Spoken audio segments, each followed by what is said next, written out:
présente deux types de pores de ramification des axes collinaires.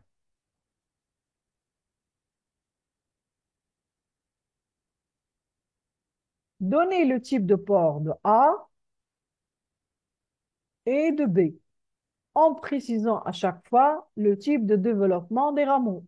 Donc là, vous avez un type de pore A et un type de pore B. Vous précisez à chaque fois le type de développement des rameaux. La deuxième question, c'est donner le type de ramification de B avec justification.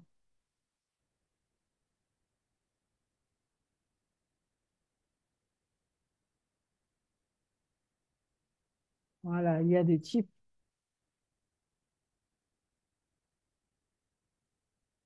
Donc là, vous avez des types. Donc là, A, c'est le type buissant. Là, on a le phénomène de basytonie et l'épitonie.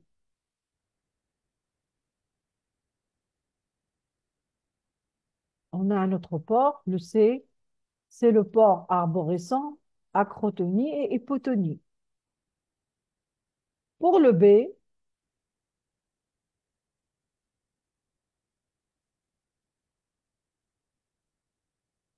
pour le B, là, on a une ramification sympodiale,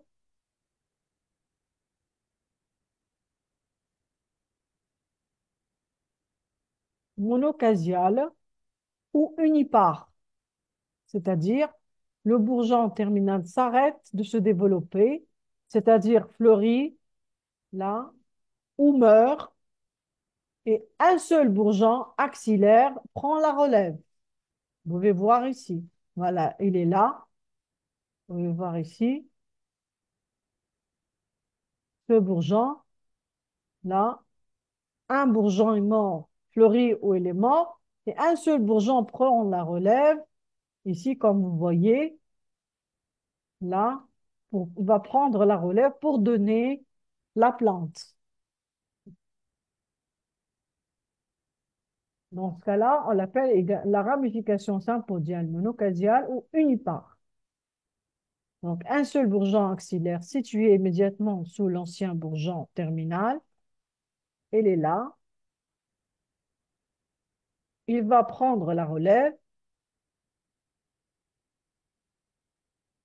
de ce bourgeon. La deuxième question, donc, voilà, donner le type de croissance des tiges présentées ci-dessous et justifier la réponse. Vous avez ça et ça. Là, c'est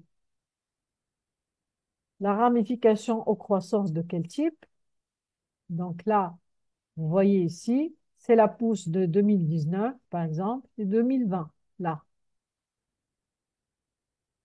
Ça, c'est un type de croissance. L'autre type, c'est là, c'est donc un autre type de ramification. Donc là, c'est le cas de la ramification monopodiale.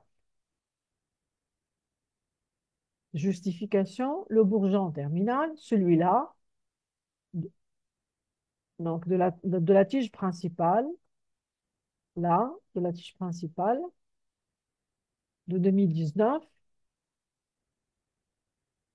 et là, il a édifié la pousse de 2020. C'est lui qui a construit la pousse de 2020.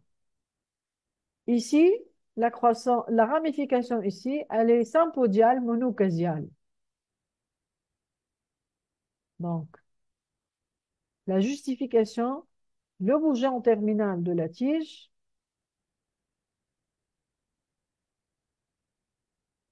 s'est arrêté de se développer. Voilà. Et un autre bourgeon, c'est le bourgeon axillaire, a repris pour donner la pousse suivante. Donc, regardez ici. Donc, le bourgeon, donc là, il est situé immédiatement sous l'ancien bourgeon terminal. et qui a pris la relève et a donné la pousse de 2020 en rouge. Vous voyez là en rouge. Donc, c'est la ramification croissante sympodiale monocasiale. C'est-à-dire que la pousse vient, la relève, elle part d'un seul bourgeon. C'est possible aussi, on l'a déjà vu dans la première séance, c'est possible d'avoir une ramification sympodiale bicasiale, c'est-à-dire où on a deux bourgeons qui prennent la relève, et dans ce cas-là, on a des ramifications plus poussées. Maintenant, on passe à l'exercice numéro 3.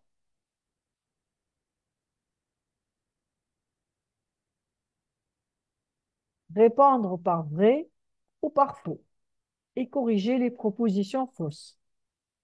L'ensemble entre nœuds, bourgeons axillaires et feuilles et l'élément de construction de base appelé phytomère. Je reprends. L'ensemble entre nœuds, bourgeons axillaires et feuilles et l'élément de construction de base appelé phytomère. Est-ce que c'est vrai ou c'est faux?